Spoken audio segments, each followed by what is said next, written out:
qui m'a motivée à transmettre mon métier, c'est parce que je trouve que c'est un devoir quand on rentre dans le monde du travail, même très jeune, j'ai 24 ans, d'en parler aux jeunes, de susciter l'envie, de leur donner envie de faire notre métier, surtout quand notre métier c'est un métier passion, ce qui est mon cas. Et j'avais envie de transmettre cette passion parce que je pense que c'est ce qui motive, c'est un peu ce qui nous motive le matin, ce qui nous force à nous réveiller, même tout jeune. Et je trouvais ça important de leur donner cette envie-là. Ce que j'ai pensé de cette expérience, c'est que ces jeunes sont très curieux pour des cinquièmes, c'est presque incroyable.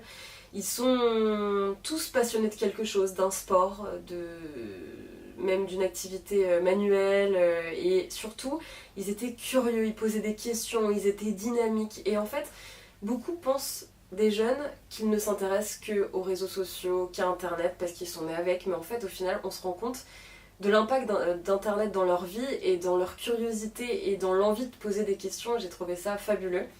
C'est ce qui m'a vraiment plu dans cette intervention d'aujourd'hui. Je pense que mon métier, en tout cas j'espère que mon métier a été compris, j'ai tout fait pour le faire comprendre. C'est toujours un peu complexe parce que même mes parents ne comprennent pas mon métier exactement. Après je pense qu'ils ont compris, ils ont pu mettre un visage qui se cache derrière la radio, derrière le journalisme radio, et je pense que sur ça, c'est un point que les jeunes ont compris. Après, je pense pas qu'ils aient compris tout depuis le début du processus de reportage jusqu'à la fin, mais en tout cas, ils ont compris, je pense, en règle générale, ce qu'était le métier de journaliste radio. Et on l'a bien vu aussi quand ils ont commencé à penser, à réfléchir au reportage avec moi.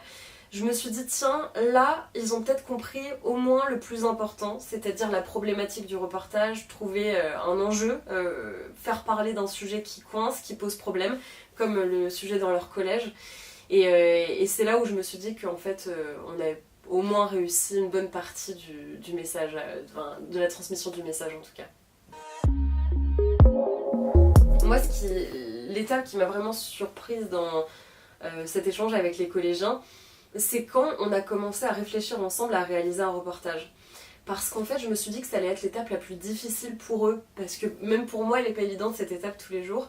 Et au final, quand je leur ai dit, voilà, il faut qu'on réalise un reportage sur le collège, avant même d'expliquer ce qu'était un angle, ce qui était l'importance de trouver les bons interlocuteurs, ils m'ont tout de suite dit, la cour, ça va pas dans la cour, il manque un espace vert.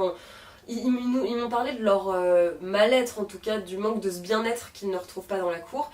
Et en fait, là, ils ont compris vraiment toute la substance, toute l'importance d'un reportage.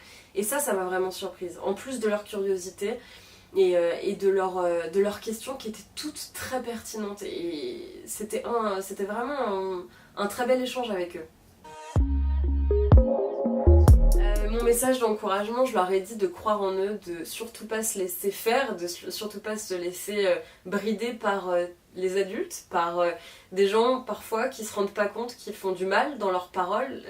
Quand par exemple une conseillère d'orientation peut par bienveillance leur dire évite cette filière, c'est bouché, il y a pas de débouché, ne fais pas ça, t'es pas assez fort en maths, t'es pas assez fort en français, t'es pas assez fort en histoire.